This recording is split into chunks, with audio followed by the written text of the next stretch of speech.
Hi everyone, it's Dr. Ramani. Welcome back to this YouTube channel on narcissism, narcissistic relationships, and healing from narcissistic relationships. Let's talk about the tyranny of self-care, shall we?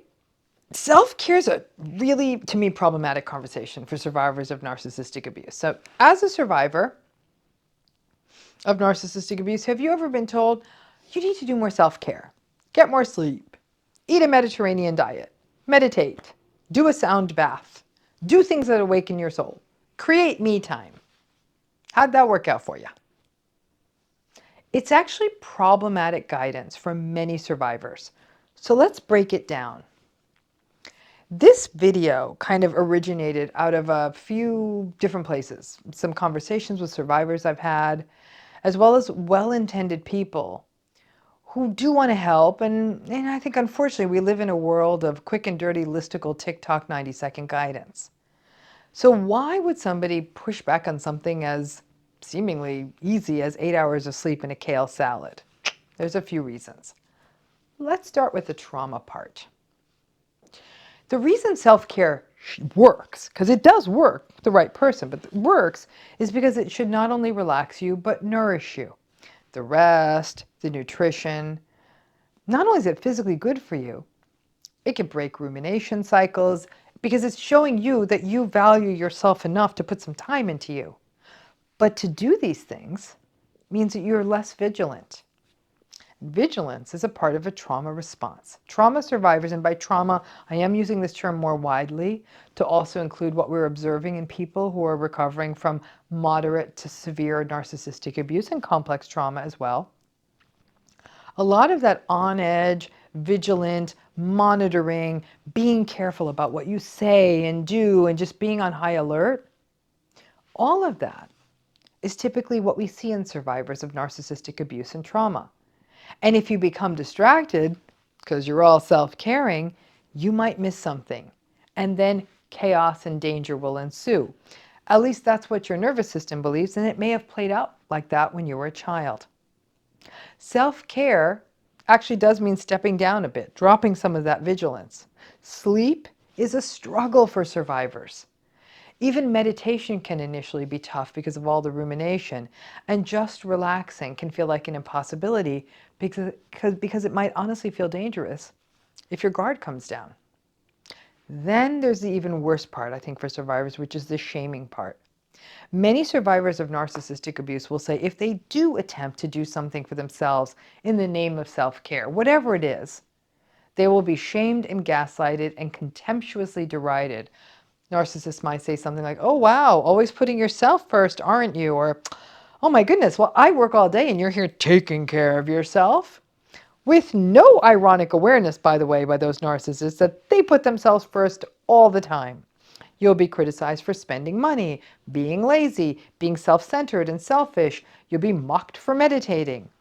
And if you're still stuck in this relationship, or still find yourself falling into their invalidating rabbit holes, then you may just think, damn, it may actually be less taxing to not self-care at all, or if I do it, to do it in secret.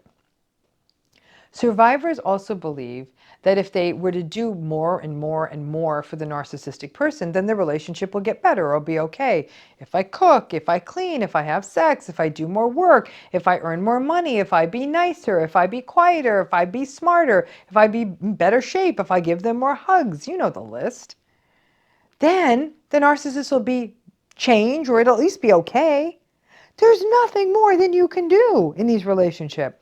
But because of this mindset, it means that survivors are putting their effort into doing better for the narcissistic person all the time and to subjugating their needs in favor of what the narcissist wants, and definitely not thinking about self-care. Then there's the bigger issue of the bigger issue. Obviously, anything that fosters bandwidth is going to be good for a survivor. That said, when we make self-care about bedtime routines and kale salads and yoga classes, we miss larger structural issues. Narcissistic folks are enabled by the world at large. People in narcissistic relationships are often doubted and have very little recourse. Therapists often don't recognize it. People who are narcissistically abused may feel confused and guilty and go, and then there'll be good days, there'll be bad days, and all of this fosters this false narrative, especially if you keep going back in and out of the relationship. Well, you keep going back, so that's your problem. We just aren't willing to recognize this issue as the legacy, oppressive, confusing, abusive mess it is. It's not just relationship problems or two people with two different points of view. It is toxic. It's bad for your health. Because many of you may feel, yep, I have actually been told to self-care by people around me, and for many reasons I can't. Maybe the reasons I've laid out in this video. Then I've had survivors of narcissistic abuse tell me, I feel stupid because I can't even do self-care right. So maybe I'm actually not all that. Maybe I am that not good enough is true. And self-care just becomes one more thing that a survivor is told that they should be doing, but simply can't find the path forward to do. People experiencing chronic narcissistic abuse need something a lot more than self-care.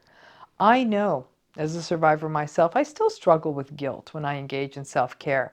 I'm still waiting for someone to jump out and say, well, I guess you're on easy street, aren't you? I guess you're not working that hard anymore, do you? I guess you're not, you said you work so hard, I guess now you're taking a break. You may think, maybe like someone like me shouldn't care, but that's the problem. Survivors do care. We had to care. It's the vigilance. If survivors didn't care, you'd have told your abuser to F off a long time ago. But the very empathy that creates such depth in survivors also makes them prone to caring what other people think. The fear of being shamed or being off guard that self-care sometimes brings up, that's often a disincentive for survivors to engage in self-care as well. Listen, I would love, love, love for survivors of narcissistic abuse to engage in more self-care because it is a path forward into more self-valuation and, frankly, individuation, which are the goals of healing. But we have to start first with context, validation, safety, supporting survivors, and not treating self-care as a one-size-fits-all strategy. Before self-care is put out there as one more thing that people can fail at, first we need to recognize the barriers to this recommendation. And to all of you that are going through narcissistic abuse and have struggled with the self-care piece, I do hope that you're able to place that recommendation in a context and recognize that the greatest self-care that you can engage in and you can start with is to stop blaming yourself.